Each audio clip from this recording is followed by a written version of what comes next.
everybody. Today is a very sad day for all of us. I just wanted to extend my condolences to the royal family and to actually condolences to everyone.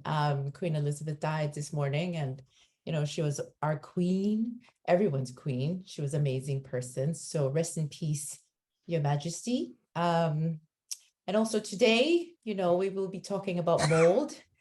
Not the sexiest topic, I would say, but quite an important one, especially for us who live in Singapore. So joining me this morning is Andrew Mantle. Hello. From Mouldgone. Hi, Andrew. And Dr. Khor from International Medical Clinic. So Hello. Let's start with some introductions, shall we? So Andrew, can you tell us a little bit about yourself and what you do over there at Mouldgone? Sure. Well, Mouldgone is part of the Rentokil Initial Group. We are probably Singapore and Asia's premier mould specialist company. We've been going now for about 4.5 years. By trade, I'm a hazardous materials surveyor with Lloyd's and DNV-GL. And essentially, we go into residential commercial properties and undertake inspections for the causes of mould and seeing what sort of mould issues are in the property, and then we present a range of options for remediation of that mould issue in a house. Fantastic. It's a very important job. Yeah. Dr. Dex, hi. Can you tell us a little bit about yourself and what you specialize in over there at IMC? Hi, I'm Dex. I'm one of the doctors here at IMC Katong here in the east, next to I-12 or whatever it is they call it nowadays. So so we're a family practice clinic. I see all ages, but especially interested in allergies because of my previous interest, and I've also been going to allergy clinics in London just to learn from their expertise, because London is one of the worldwide centers for allergy research and medical practice. So that's one of my focuses of my general practice. Perfect. So you see, guys, we have two very competent speakers with us today. So this talk has two parts. One, health, that Dr. Dex is going to start presenting with his Dex, and then a treatment and prevention where Andrew is going to come in and talk about that. So Dr. Dex, let's share your slides. And let us start. Okay, can everyone see my screen? Yes. Yeah, okay, great. This is just a brief vanity picture. So just to introduce, my name is Dr. Dex Khor, and that I'm trained in London, got membership of the UK Royal College of Pediatrics and Child Health, and one of my special interests in my practice is allergy, and especially children's allergy. So so Andrew's going to go in greater detail about mold itself, but basically I wanted to talk about the context of mold in Singapore specifically, that there are different kinds of mold that you can find both indoors and outdoors, and these can be allergens for patients with allergic conditions that I see in my daily practice.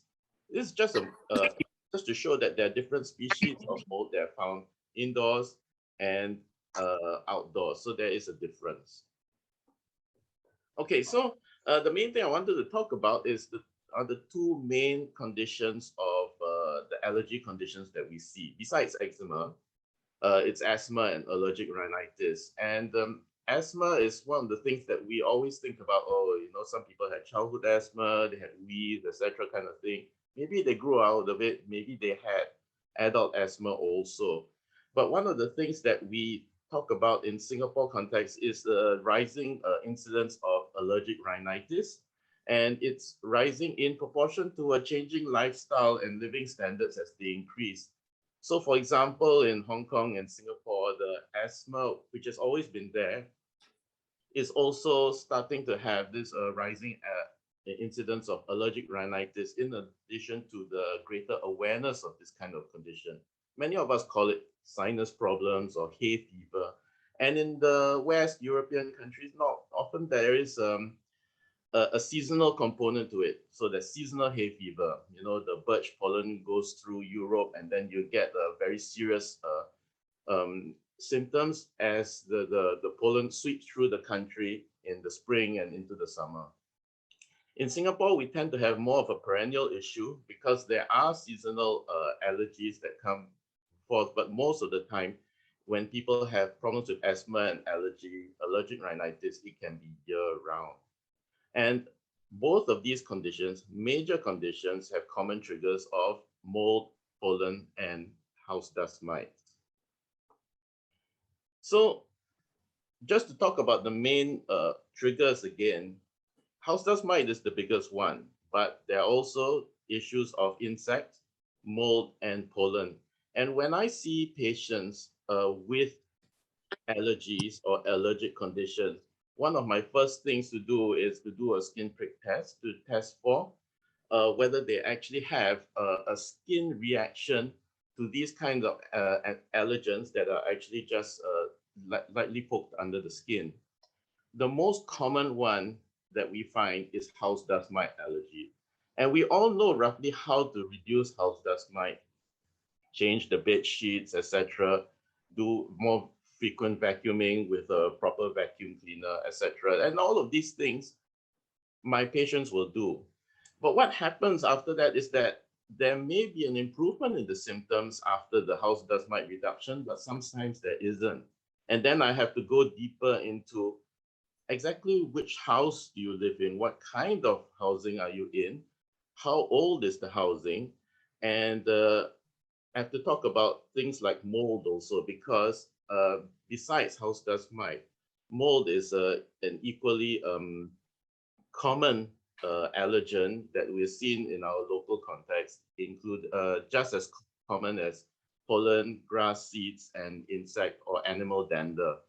And that's when we start to have to talk about the possibility of mold in the house that is causing the symptoms that they have.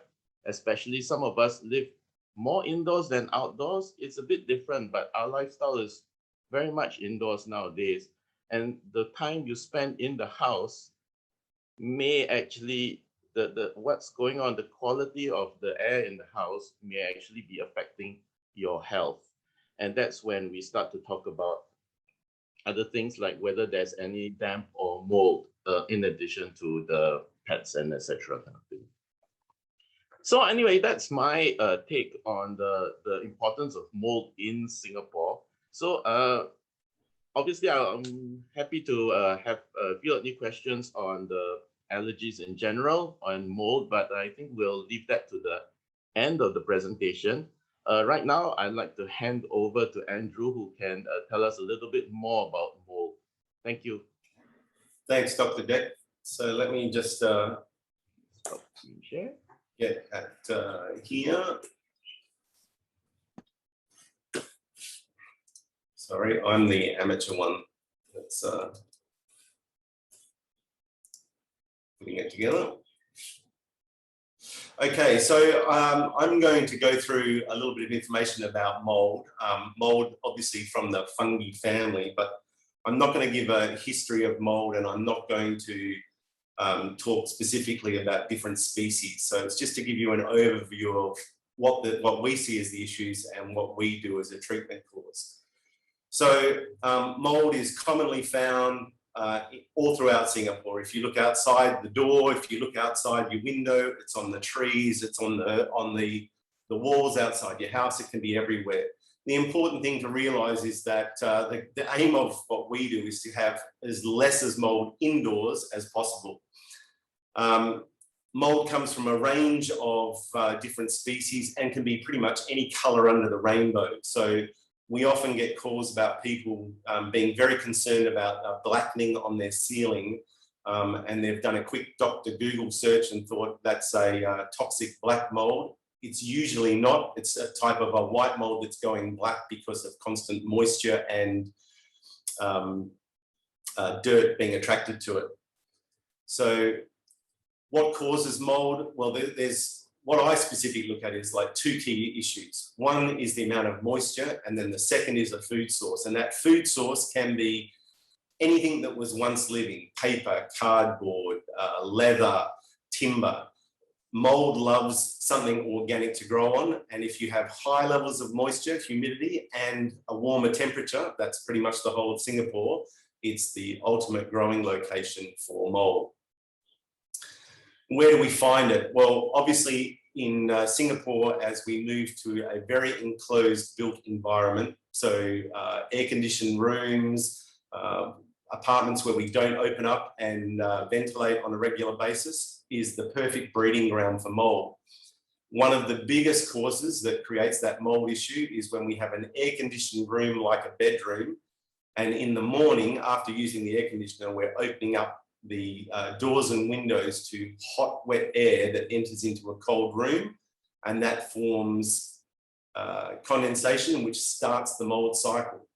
One of the quick ways of seeing on a white wall, if you have a mold issue apart from the blackening or the spots coming out, is our little friends, the book lice or mold mites.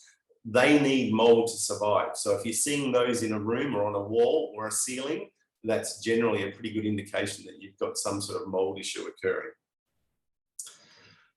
Here we've just got some examples of mold, definitely under sinks, in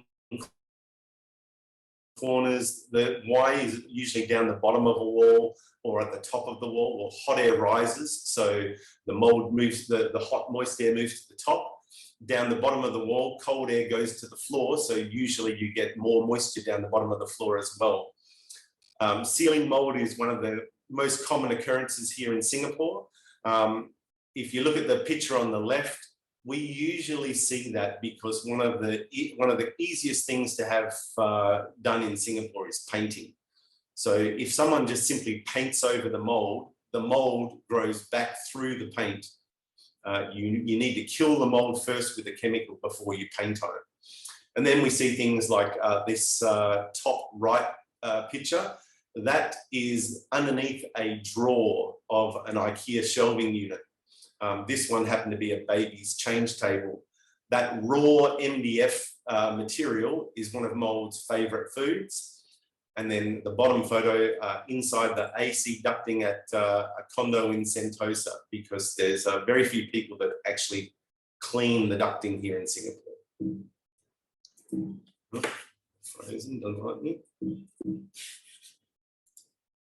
Okay, so treating the mold. A lot of people talk to me about holistic options. They use white vinegar, they use 3 drops of this and 2 drops of that.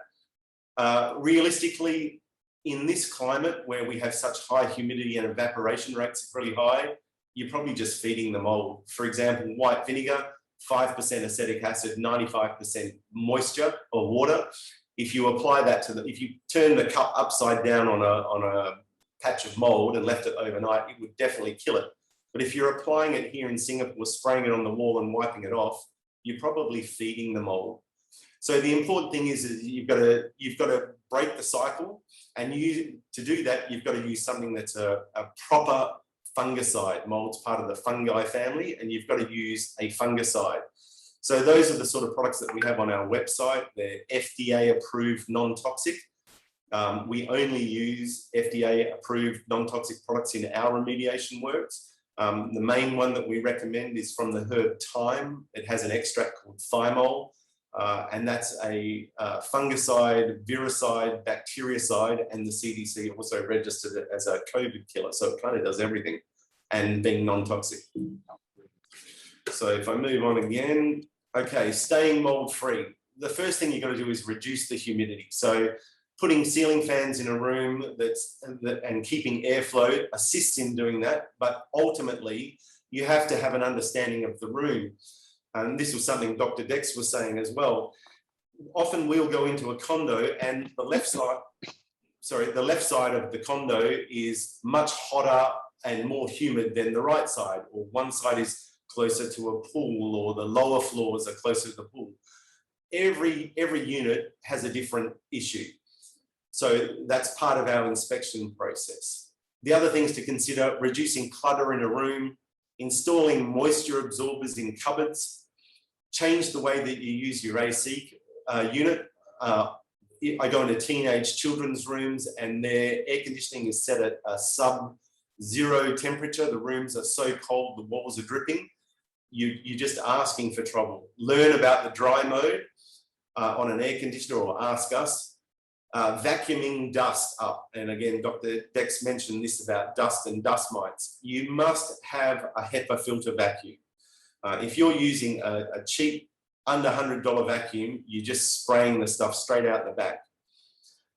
Only open your windows in the cool of the afternoon. This is mainly for bedrooms, my suggestion, but the hottest part of the day is 10 o'clock to 2 o'clock. And that's when all the heat and moisture is rising up out of the ground. That is not the time that you want to have your windows open, because your unit or home is cooler than the outside air. We want to reduce that. Increase the airflow, that's with fans, those sort of things. A weekly, fortnightly and monthly chores list is a definite for those of us that are lucky enough to have helpers.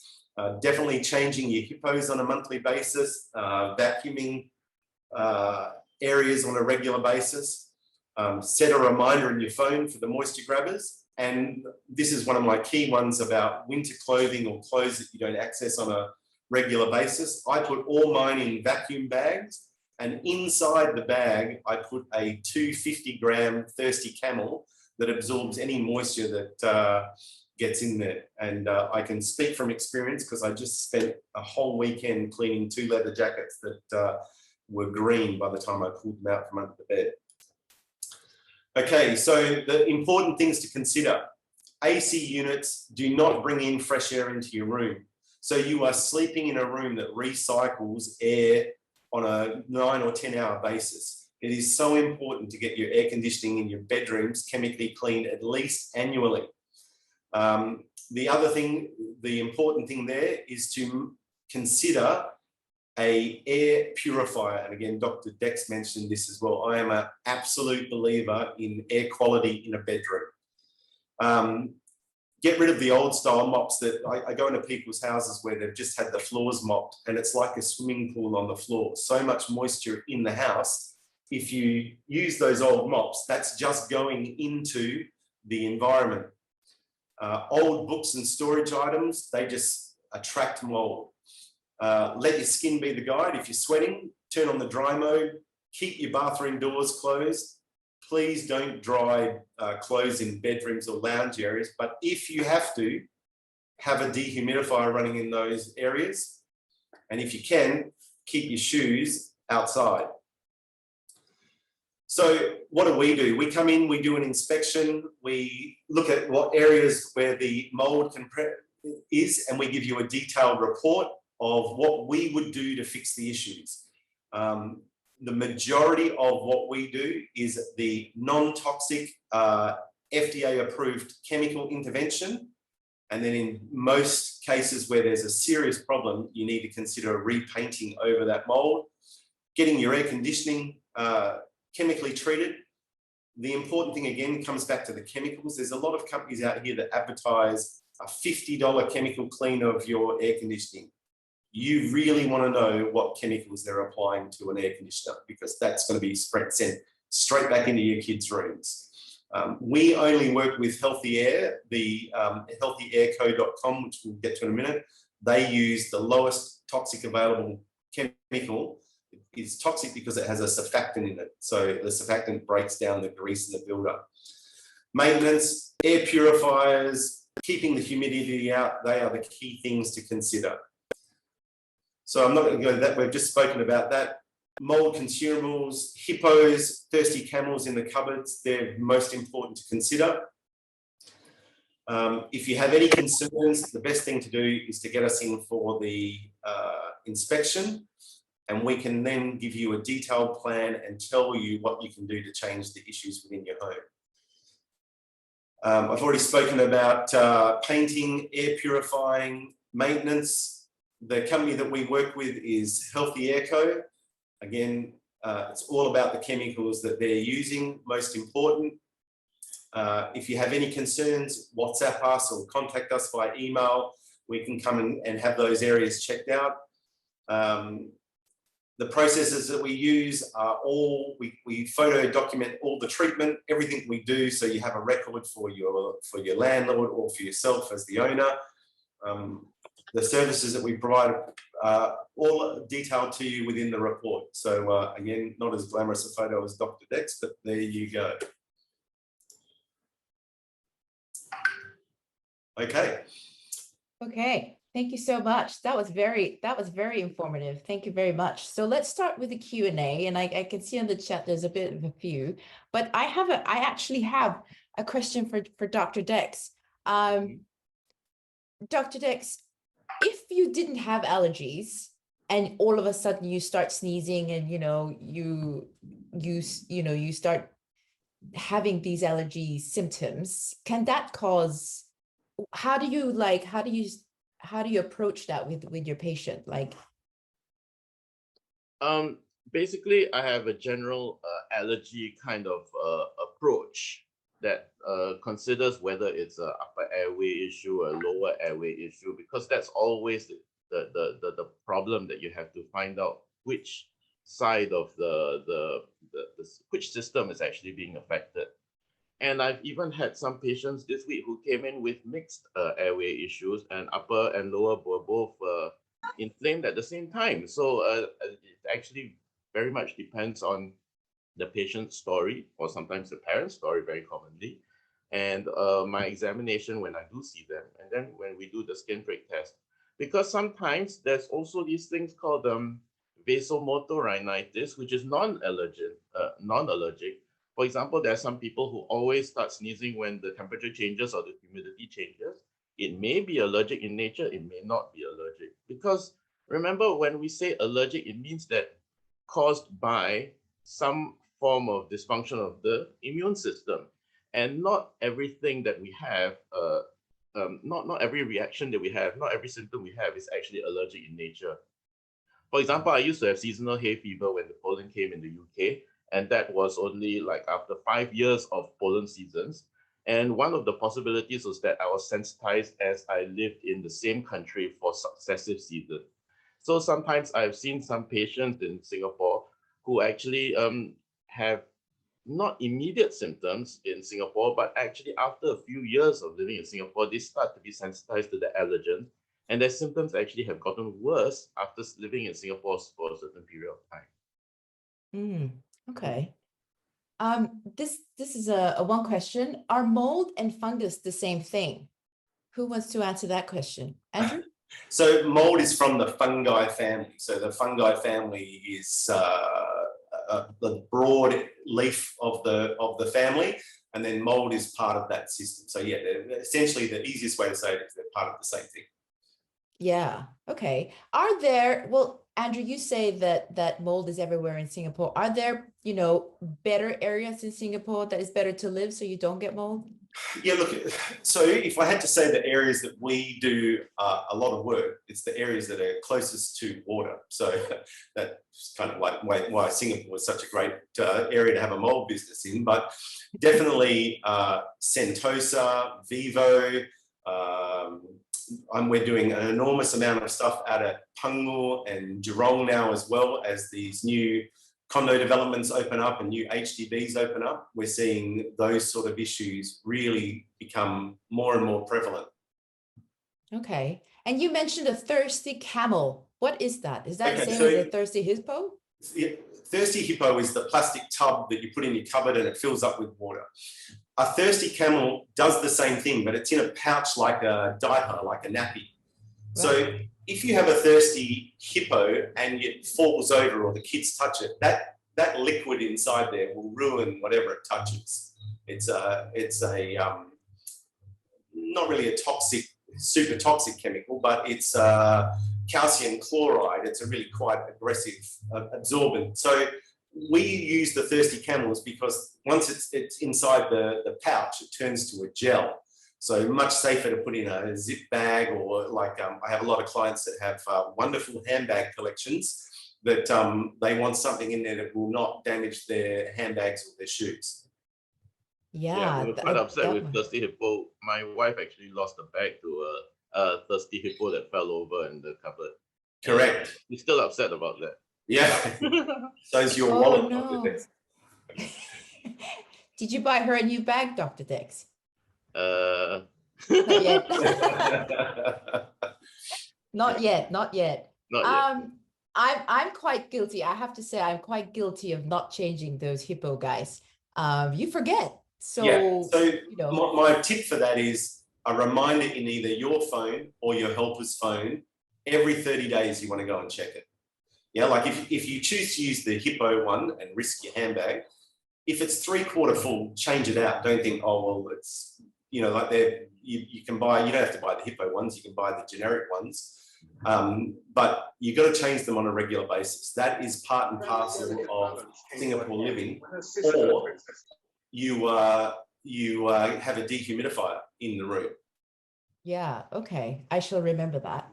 One question. What mops and clothes should you be using to reduce mold, if not old school ones? Okay, great question. So the key cleaning material that I strongly recommend is microfiber. So the microfiber mop pads are like a flat, long mop pad. And usually you buy them, it comes with a mop and like 2 or 3 additional pads.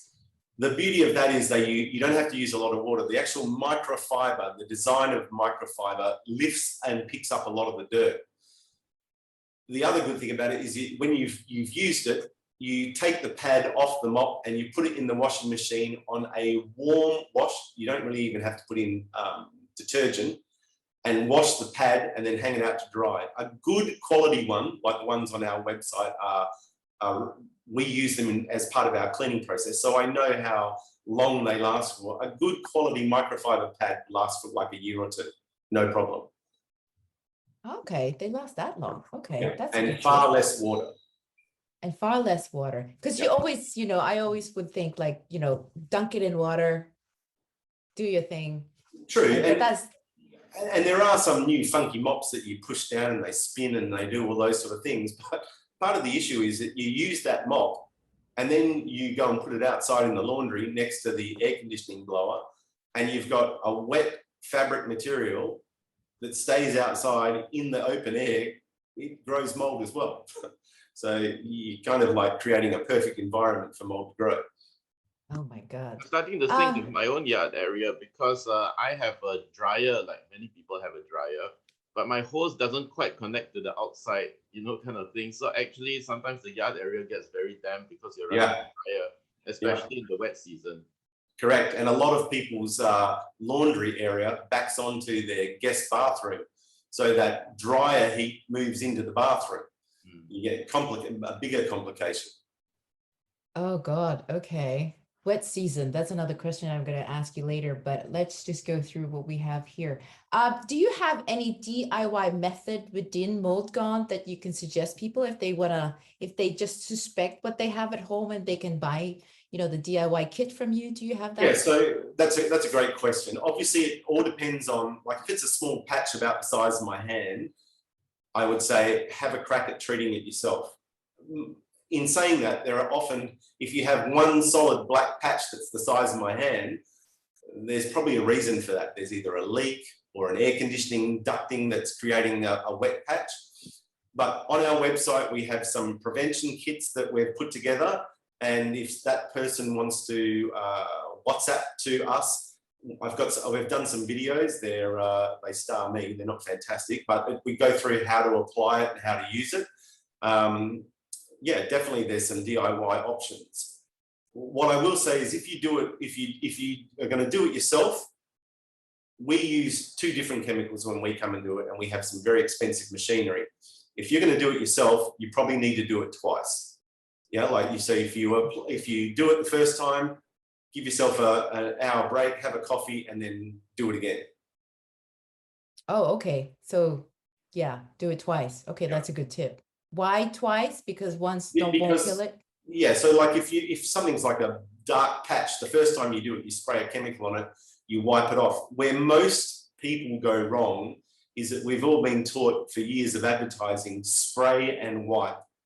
And spray and wipe, like if you spray something on the surface and you wipe it off, unless it's like 70 or 80% alcohol, it really doesn't do what it says it does on the label. you need to leave chemical on the surface for a period of time to enable the chemical to have time to do what it's supposed to do, to kill the mold or kill the bacteria. So, you have to be conscious of allowing the chemical to have time to penetrate the surface and do what it's supposed to do. That's why I say do it twice. Okay. Another question. I think you answered this before during your presentation. What causes mold mites? It shows on and off on my ceiling. How can it be avoided? Lysol kills them. Okay, so what happens with mold mites is that if you feel the surface of the wall or the ceiling, it feels really smooth. But if you have a look at it under a microscope, it's got big troughs and holes in the paint. And the mold mites lay their eggs in that because they're tiny. You go around and you wipe the ceiling or the wall, or you spray even insect killer on it, and they die. And then 3 or 4 days later, they're back on the wall again. That's because the new mold mites have hatched and they're now growing. That's an indication that there's a mold on the surface, because the only way they can survive is to have mold to eat. Gosh, it's like a scary science project. Okay. Mold is mostly caused by AC usage. A question here. No, Really. I wouldn't say that. I did a wonderful local families unit yesterday that don't use air conditioning, and there's mold throughout the unit on the walls and the ceiling. They don't use air conditioning, but they're in a very wet area, and the airflow in their house is not consistent. So you get pockets of air that sit down in the bedroom areas that they keep closed, that's grown mold, and then it's spread throughout other areas of the house. And they were a classic example of a family that had a lot of mold mites, and they are incredibly diligent. She's vacuuming them every day, and every 2 or 3 days they're back on the wall again. Oh, wow. That's crazy. One more question. Are streaks of white mold on a piece of painted wooden plank self-treatable? Yeah, look, definitely. You always start off and try it yourself. So if it was a small patch, you could try something like alcohol-based hand sanitizer if it's a small patch. Don't use the one that's all greasy and with aloe vera gel or something in it, but just the one that evaporates quickly. Try it. It may affect the timber, or it may affect the paint. So don't ring me up and say I've just bought a plank of timber off you. But you can certainly try a small area and see how it's going. On our website, we have a product called Botanics. So Botanics is not an FDA approved chemical. That's the one that we don't use when we're treating, but it's supplied to us from the laboratory that makes the FDA product, but we have it bottled here in Singapore. So it's similar, but we can't say it's the same, because we haven't sought the FDA approval for that particular chemical. But that is a safe, non-toxic botanical from the herb thyme, and you can use that pretty much on any surface. Okay. Here's another question from Haley. So she says, there's a damp issue in one of our bedrooms. My landlord refuses to do anything about it, more so as they are selling the property. Any ideas on what I can do to get them to take action? Any advice? Call Andrew. Okay, so that's a very good question from Haley. And what I will say is that in this current environment of increasingly high rents and scarcity, I have definitely seen an increase in levels of landlords not prepared to take any action on mould in houses, far greater than I've seen in the last 4 years. So if you have a damp issue in a house, you really need to deploy a commercial dehumidifier unit. You need to have something that's able to extract that moisture from that room, because that will start spreading to other surfaces. Again, if it's on a wall or entering into flooring, you probably do want to apply a chemical to it. But if the moisture issue remains, there's very little you can do on a remediation basis to arrest that. All you can do is deploy a good quality dehumidifier and slow that down. And when I say a good quality dehumidifier, I often go into people's houses and they have a small little unit that plugs into a USB port, and they bought it in the market for $40 or something. That's just a waste of time. All that's doing is wasting electricity. You need to have a dehumidifier that has a minimum of like a 16-litre duty cycle. So it doesn't mean that it will fill up with 16 litres of water, but it can extract 16 litres of water in an environment over a 24-hour period. And it needs to have at least a 2-litre container. Yeah. So if you put that in a normal bedroom, master bedroom or a child's bedroom, you will be amazed how much moisture that unit will pull out of a room. Yeah, that's crazy. What dehumidifier do you have in your house, Andrew? So I have a 2-in-1. Again, going back to a really important point that Dr. Dex said as well about the air quality, dust, mold spores, pollen, those sort of things. I am an absolute fan of 2-in-1 units. So they are half an air purifier and half a dehumidifier. And the important thing I want to point out is that when you're looking at an air purifier, I am an absolute believer in old school HEPA filters compared to this new technology, which is called anion, which uses a titanium dioxide coated plate and an ultraviolet light that basically burns everything that goes past it. I'm not a fan of those, most definitely not in a child's bedroom. So it's called anion. I'm not a fan of that. A lot of them are coming out with that. I prefer the old school 2-in-1s. In Singapore, that's from companies like Navita, Philips, DeLonghi, any reputable brand. If you're buying one off Lazada and it's from Xing Zhang Zhu company, you're wasting your money. Okay, thank you very much for those very helpful tips. Another question, how about hospitals and clinic? Good place to grow mold, right? AC is always on. What do you say, Dr. Dex? Yes. No, but we use a HEPA filter. We don't have a dehumidifier because one of the things that the aircon does hopefully help for us is actually reducing the humidity levels. But for example, our clinic is currently in a mall. So at least the HVAC unit is of a reasonably recent design, built in the last 5 to 10 years. That's decent. I used to work in another clinic which was based in a black and white building, and it was very nice and very pleasant. But some of our colleagues were a bit symptomatic when spending long hours in these black and whites.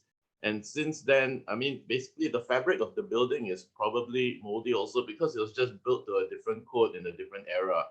And I suspect that there was probably mold. We just didn't know about it and we didn't want to know. Wow. That's an interesting point. I have a client who, she herself is a doctor, and we did the mold inspection at her house because she has a strong allergy to aspergillus mold.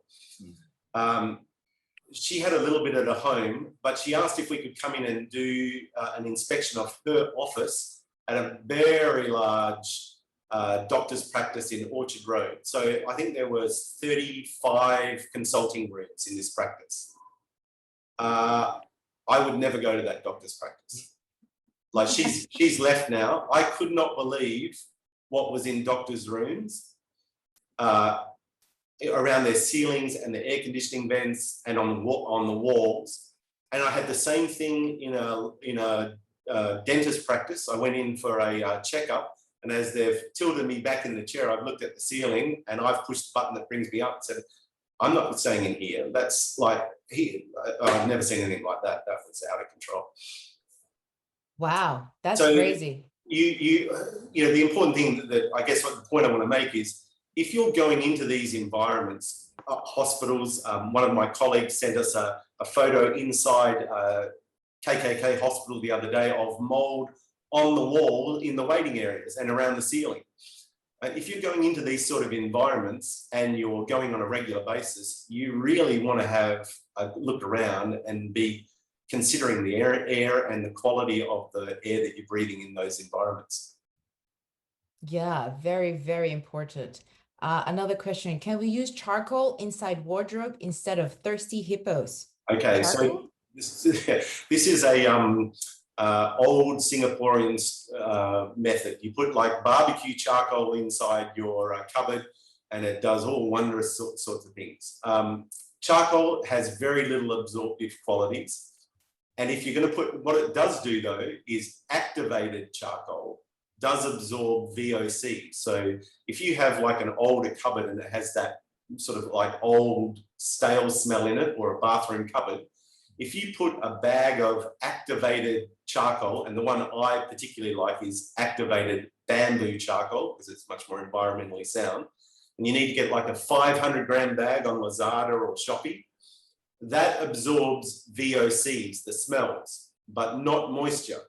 However, if you put that bag in your cupboard, once again, it comes down to a routine. Every 30 days, you've got to take those bags outside and put them in the sun, half an hour on each side, to let the charcoal heat up and expand and release all the VOCs, and then it's recharged, ready for use. So I'm a big fan of them, but if you stick it in the cupboard and leave it there for 2 years, yeah, it's going to do nothing. I see. What about those little white balls that you see around? You can buy The in moth the small balls? shop. Yeah. Yeah. Do they help at all? They keep silverfish away, and you smell like Nana when you go out with your friends. That's about it. That's right. I was like, you smell weird today. Yeah. They got those small balls. That's an interesting point. Like we come back to on mold and those sort of issues. If you open up your cupboard and it smells like grandma's house, that's a pretty good indication. That earthy, stale smell is a pretty good indication that you've got a mold issue in the cupboards. If you turn on your air conditioning and it's a really stale odor that first comes out when you first turn on your air conditioning, that's a pretty good indication. You know, I go into lots of houses and mums are already telling me on the Johnny's air conditioner smells bad or the cupboard smells bad. They already know there's something not right there. If it usually smells bad, there's an issue and you need to address it. Would you suggest opening cupboards and not closing them at all? No. So I'm not a big fan of doing that, because you really want to deploy the thirsty camel in the cupboard, and then you want the cupboard closed. Otherwise, you're asking a small pouch to dehumidify Singapore. It's not really designed for that. The best thing that you can do in a bedroom where you have your clothing is have a dehumidifier. And I'm not saying that you have to use it. And again, this comes back to each different house, each different condo is different. I go to lots of condos now where they don't have cupboard doors. The cupboard's an open wardrobe right next to a bathroom. Well, you might as well have a flashing neon sign that says mold grow here, you know, because the moisture from the bathroom comes and sits inside the cupboard spaces, and then it starts getting moldy. I see. Okay. Lots of things to learn. Yeah. I do have a lot of questions from patients about the mold issue. And one of the most frequently asked questions is, but my condo is so new. Yeah. Yeah. So that's one that I get asked down at Punglo, Dr. Dex, is that, you know, these people have just moved into their new HDB and the mold's coming through the ceiling. But during COVID, those HDBs stood empty, raw concrete for 1.5 years. So I used to drive down there and the external parts of the building might be covered in mold. No one's treating that before they paint it. The contractor's just coming in and spraying straight over the top of the mold. Or even in Sentosa, I go to a very expensive condo and the ceilings turned black in 6 months since the people moved in. Well, they haven't created that. It was probably moldy already, but prior to them moving in, it was simply painted over with a water-based paint. So it looks fantastic for the first period of time that you move in there, and then the mold grows through the paint. And because it was a water-based paint, it's being fed and it comes back twice as aggressively. Yeah, because I used to live on Sentosa, and when I was renting that unit, it looked fantastic at the first time. And then after about a year, I started to see this black rectangle, which was basically the ducting of the air conditioning. You can trace the ducting from one end of the master bedroom to the actual vent, you can see where the the duct is because the mold was growing down through the ceiling. Correct. And that's the condensation issue that occurs in the rooms. The unfortunate part of that is the ducting. The actual ducting is metal. So it gets really cold. Then that hot, wet air goes into the ducting and it will sit there for 10 hours growing, and then you turn it on again and the process starts again. When we've done some of those condos in Sentosa and we've got healthy air to come in, they actually feed a camera into that ducting. What we've seen and found in some of those in the ducting is just unbelievable. Like from food wrappers and cigarette packets, which were when they were made, and Coke cans, because the workers didn't want to take the rubbish downstairs, so they threw it in the ducting, to creatures, animals, all sorts of stuff that have been inside that ducting. That's pretty putrid. Ew, that's so disgusting. Yuck.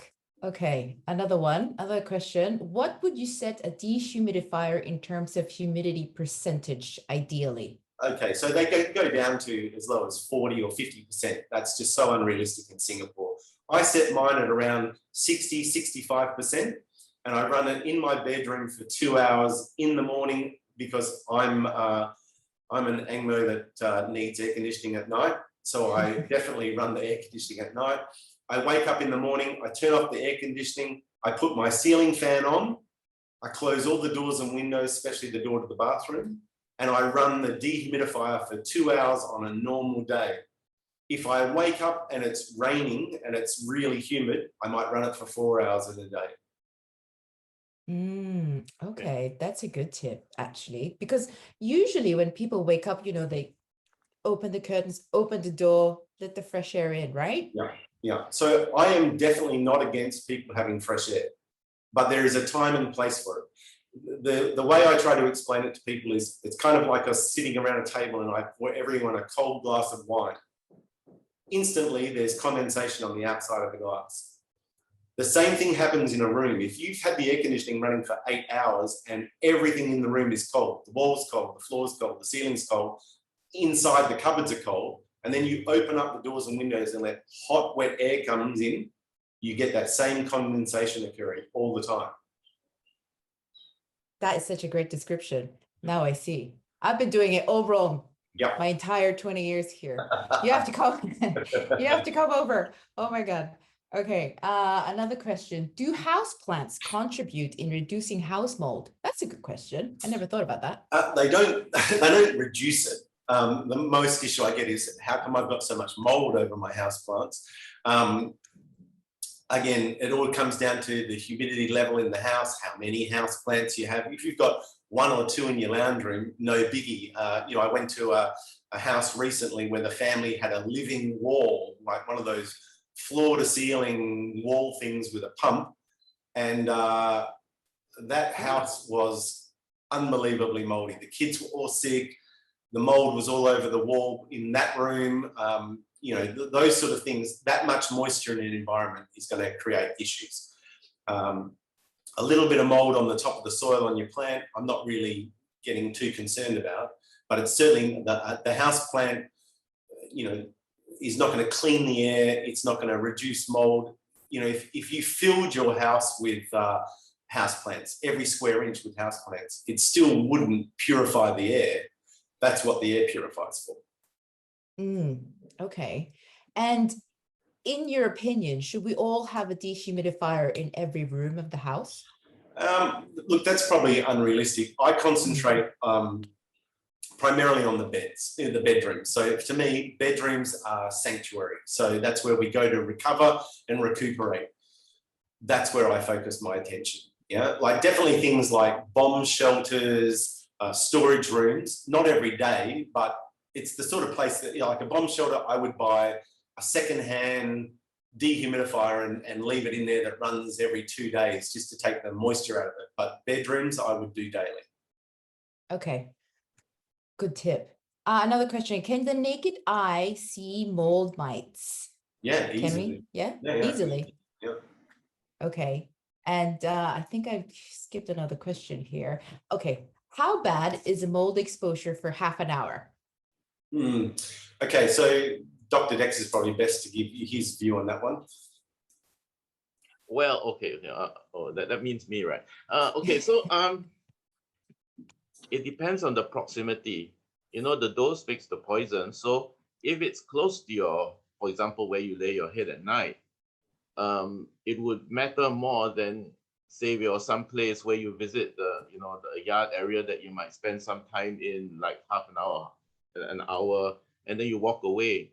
But if it's really close to where you're breathing and basically sleeping, it actually the exposure duration would matter a lot more. That's my take on that. I can't give you a precise answer.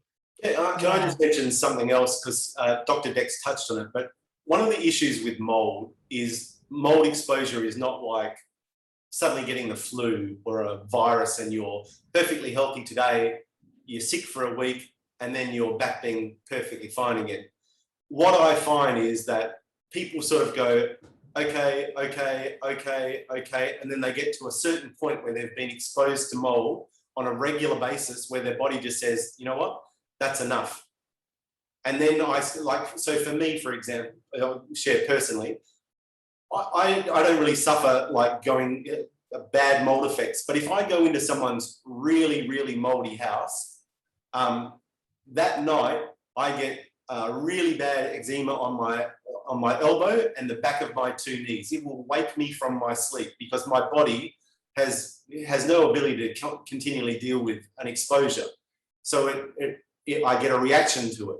I don't know if I'm explaining it right, Dr. Dex, but that's kind of the way that it occurs to me personally on a regular basis.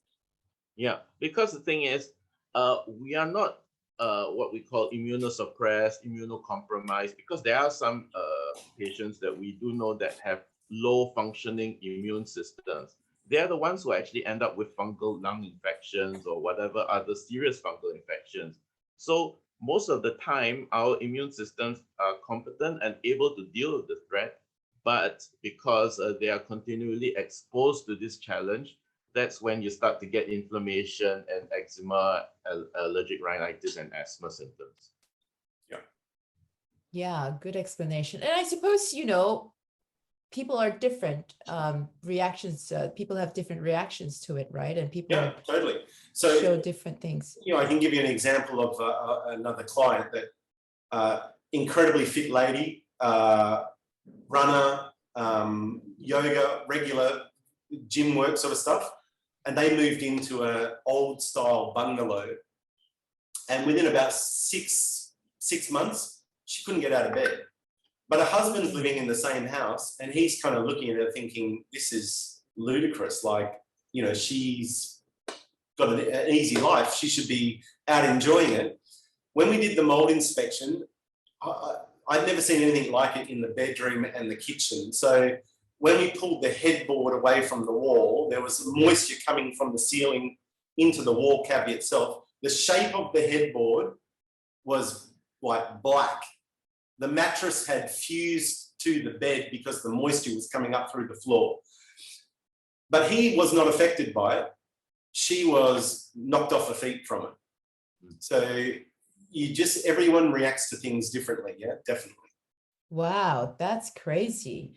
Another question. Mold has gotten into my clothes. What is the best way to treat it?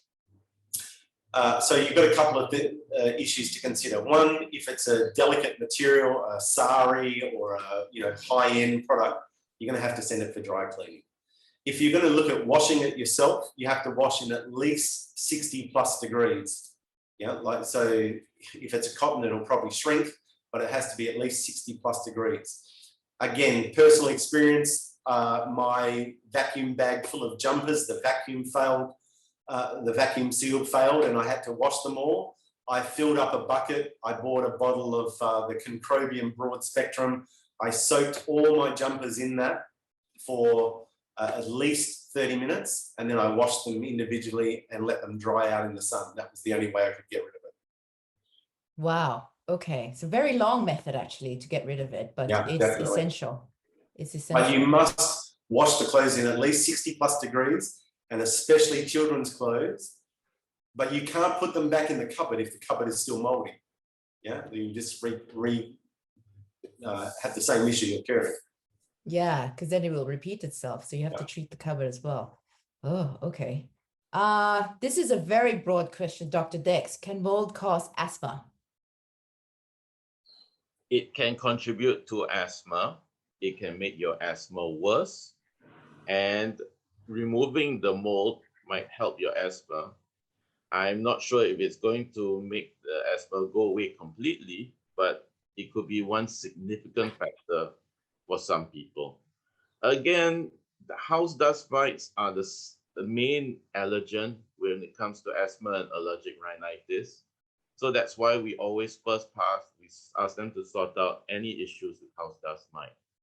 But what we've found is that after the first pass, we still have patients coming back with symptoms after, like, in the night or in the morning after sleeping in their bedrooms, and then we have to consider a little bit more. When I was working in England, the NHS, we had some home visits sometimes for various reasons. When you go to see somebody's house, you learn quite a lot about how they live and what may be contributing to their illnesses. We don't have that luxury, and therefore we have to dig a little bit and ask, where do you live? How you have to ask the right questions. And the thing is, in order to define whether the house is the issue, sometimes occupation is the issue, sometimes house the issue, sometimes the gym they go to is the issue. For example, if you consider mold in healthcare facilities or shopping malls, how about gyms and yoga studios? Mm-hmm. How about hot yoga? You know, that kind of thing. You know, the more you ask, the more things you find out. But try to keep it targeted and what's relevant for the patient. Yeah, you kind of have to be like a little detective, don't you? Correct. Yeah. Okay, another question. Does it trigger, I think you've answered this question before. Does it trigger autoimmune disease for those that are immune compromised, whether they know it or not? Mold, that is. Maybe.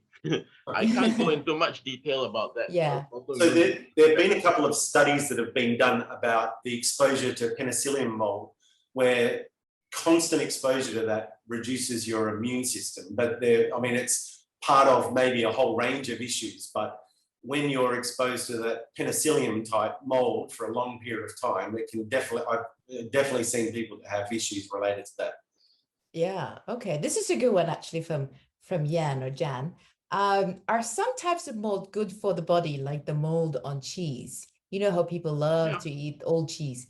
Okay, so balance against the evil mold that we're talking about, right, is the fact that we have a living microbiome inside our body and outside also on the surface of our skin. It's meant to be a balance. We're still trying to understand more about this, but it's meant to be a balance between many different types of bacteria and many different types of fungi, of which mold is one of the subtypes of fungi. And we often find that there can be imbalances, and infection can be caused by overgrowth, which was in turn caused by some kind of imbalance in the bacteria or the fungi of our internal digestive system or the skin microbiome. For example, sometimes if you take antibiotics, you will have fungal overgrowth. Why? Because there was a change in the ecology, and then the fungi were opportunistic and started coming up, and then you start to get fungal infections in various sites of your body, thrush, foot rot, and blah, blah, blah.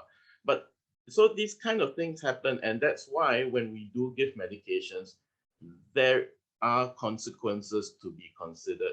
And that's why it's not just about antibiotics and antibiotic resistance, but also about what happens when you kill all the bacteria. You kill the good bacteria as well as the bad bacteria. They were doing something, they were propping something up, and they were keeping things in balance. And then after things go out of balance, you might cause new problems. And that's why we have to be very careful with certain medications and not give them just because we feel like. Yeah. Okay. That's a very good tip. This is a question for you, Dr. Khor. Is there a lab test in Singapore which can check the mold toxicity in one's body? Actually, a question for both of you. I don't know of one in Singapore. there's definitely the United States and Europe. It's quite a big process there, and there's also one in Australia, but it's based on blood samples being sent. So I don't know how that's done here. There's a few practitioners that have done it, and there's also a urine test for mold as well.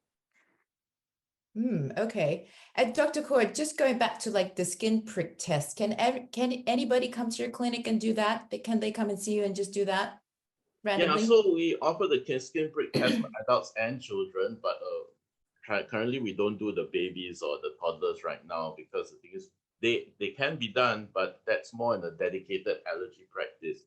So what we very commonly do is the inhalant panel, which is basically house dust mite, a few varieties, mold, animal, and which is dog and cat dander, hamster maybe, but I don't think we do hamster anymore. And then the grass seed and the pollen. So these are the common allergens in the Singapore context. And because when I went over to London, they had a certain allergen panel. And in Singapore, we have a different allergen panel, partly like influenced by the research by KK Allergy, etc., and the allergists who work in Singapore, because we can't just import a panel that was formulated overseas. We have to adjust it for the local environment. Yeah, definitely. I love that you had a hamster allergy test. Yeah, but we didn't see much call for it, so I'm not sure if we have any stock of it right now. Okay, so what are the obvious signs of mold in one's house, Andrew? Well, the first thing is going to be like if you've seen mold on anything, so leather bags, leather belts, shoes, cupboards that you haven't gone into for a while, you open up and there's that really sour, earthy smell. That's a pretty good indication. Patching on the walls or ceilings, especially around your air conditioning unit. And then again, the one that we've spoken about a couple of times, if you start seeing those small little bugs crawling all over your walls or ceiling, that's a pretty good indication that you've got some mold issues occurring. Okay. You know, you always see those black spots in the grouting in bathrooms, right? Especially the public bathrooms. Yeah. So that's a different type of mold. That's more of a mildew, and that's come about because I often get people ask me that same thing about their kitchen sink. You know, the silicone all around the sink is all moldy. What can be done? That's because whoever the contractor was just used the cheapest silicone that they could buy instead of using a good quality antimicrobial, or they've come in and put the silicone over the top of the old silicone that was already moldy, which is usually what they do. Those are the least of my concerns. You know, like, yes, it looks bad and it needs to be fixed, but it's the least of my concern. Okay. There's another question here. Silverfish are caused by, what is silverfish? I don't even know what that is. Well, it's a bug that eats the little hole in your blouse that you haven't worn for a couple of weeks, and there was those little nasty buggers. Yeah. So I don't know. Our holding company Rentokil has a whole range of processes that you can deploy for that, but it's not my sphere. If you've got silverfish, then you really should get Rentokil in to treat it, because they can destroy whole swathes of clothing. Oh my gosh. Okay. We got to get you over here. Okay. So Andrew, what can people do to reach you? They WhatsApp you and so they can WhatsApp us directly or from our website, which is www.mouldgone.com. We can come out and do an inspection. We're a little bit different to other contractors that just give you a quote over the phone. We come out and do a whole unit or a whole home inspection. We charge an inspection fee for that. It's $100. But if you go ahead with the works that we recommend, we refund that $100 back off the bill for the remediation work. So we've been doing it a long time. We're pretty dedicated to it, especially if you have kids that have allergy issues, or you're starting to get itchy eyes or the sinus issues, then definitely you should consider getting us to come out and have a look. Yeah, definitely. I will definitely, have you over here. Actually, I think I booked the time, but then I got COVID and you never came. So we got to get you over here. One last question. What can an architect do to make sure mold doesn't form? Architect or contractor? Okay, so they should get on the Singapore Architects Association and demand that all new homes have an extractor fan in the bathroom. That would be the first start. Still don't understand why we can't have a power point in the bathroom or an extractor fan. Everywhere else in the world has one. Actually, you're right. Actually, you're right. We never think about that. Yeah. You have to remove the moist air. So, you know, something that's architecturally a fantastic design, no doors on cupboards, a storage unit that's right next to a bathroom, or in some of the new places I've been to, the shelving unit is inside the bathroom. You're just asking for trouble. It's all the built environment, and making a green thermastic unit that's modern in design and uses less electricity has lots of complexities to it, and a lot of that is about clean air and airflow.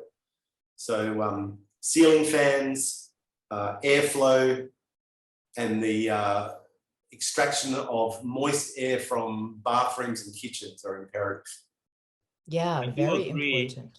Yeah, Andrew, I do agree that there's some issues with the building codes. In fact, I think HDB doesn't even allow you to put in any extraction fans from your kitchen or your bathroom. Correct. So they're actually working against the thing instead of not just saying, yeah.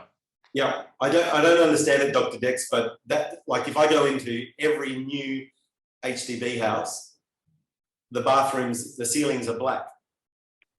And it's the whole design of the room is wrong. The window is 2 feet below the height of the ceiling, or 3 feet behind, so hot air rises. You can't get the air, and the window opens out from the bottom. So it's just bringing more moist, wet air into the room, which forces it out into the bedroom. It's just the design's all wrong. Wow, I didn't even know that. Never thought about that as well. I live in a very old building in Arcadia. Andrew, you must Yes, know I know it Arcadia well. very well. Because I've seen the van out here many times. So next week it's my turn to have you over.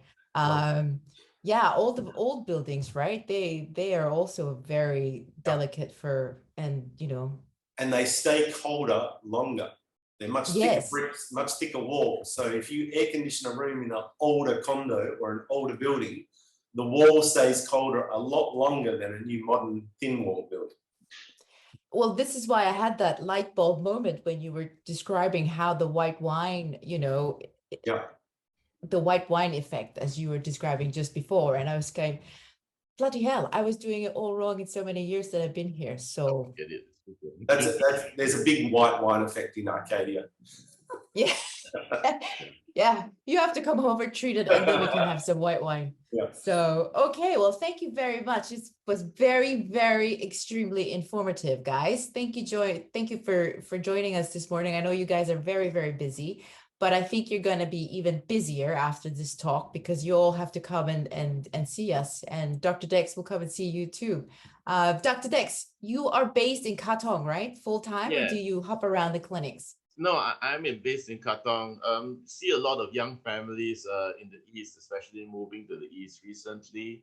And we're in Katong Square, which is a small mall next to I-12 and behind the Starbucks. So I should just call it IMC behind the Starbucks. You can find Dr. Dex sipping a Starbucks at the IMC at Starbucks. Well, thank you very much. So what I'll do is I'll add all your info and contact information to the thank you email that I'm going to make, including the recording for those people who couldn't be with us this morning. So thank you so much, and have a wonderful Friday. And thanks everyone for tuning in till next time for a more interesting topic, if ever we can find one. Thank you and have a nice day. Okay, you too. Great weekend. Thanks. Bye. Bye.